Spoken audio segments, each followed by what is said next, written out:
Hivyo ni kumbe wakati ninaenda huko kwenda na kurudi, kumbe nafanya practice. Kumbe hapo sasa nilianza kukimbia. He was still in school when he was called upon to do the honors for the country the Eastern Central Africa Championship. Siku ile nilikuwa kwa shule, tulikuwa nasindana na shule wengine. Sasa ndio nilikuwa nakimbia tu wakati nasoma na kukimbia huko. Nikaenda nje kama miko shuleni, kama iko klasi ya 7 ndio nilienda Dar es Salaam.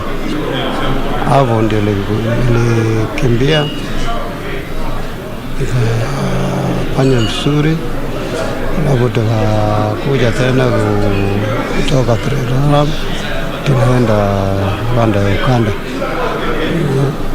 Rwanda ya najua siku hiyo ilikuwa naitwa East Africa.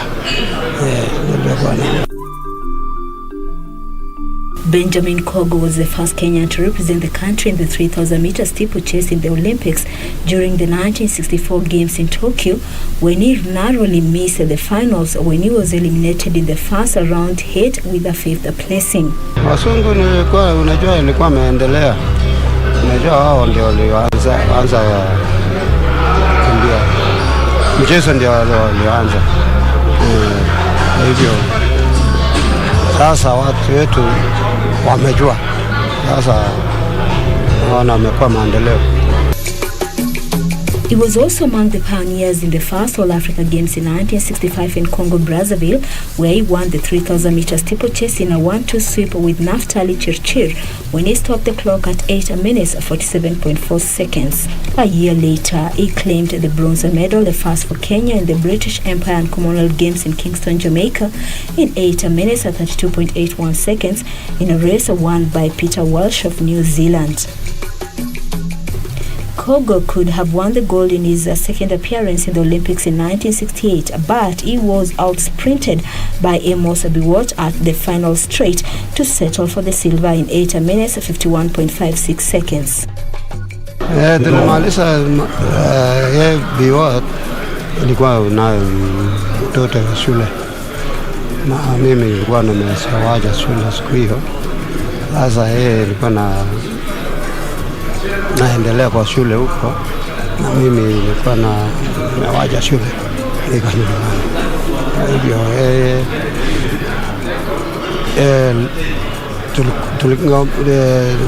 nilionyesha namna ya kukimbia, alafu tukaenda wakati niliingia huko nikachukua nikakuwa na anga ya pili. Amos had earned his sweet revenge after Kogo had defeated him in the regional Eastern Central African Championship for the second consecutive year. Kogo did take part in the 1970 Commonwealth Games, but could only finish 6th in the steeplechase. He retired 6 years later. Mimi wakati niliwacha shule nikaanza kufanya kazi yangu ya mkono tu, ya chai, lema tu, ile mboga nini, ndio watu naendelea nayo sasa. His children prefer other sports, but he doesn't mind.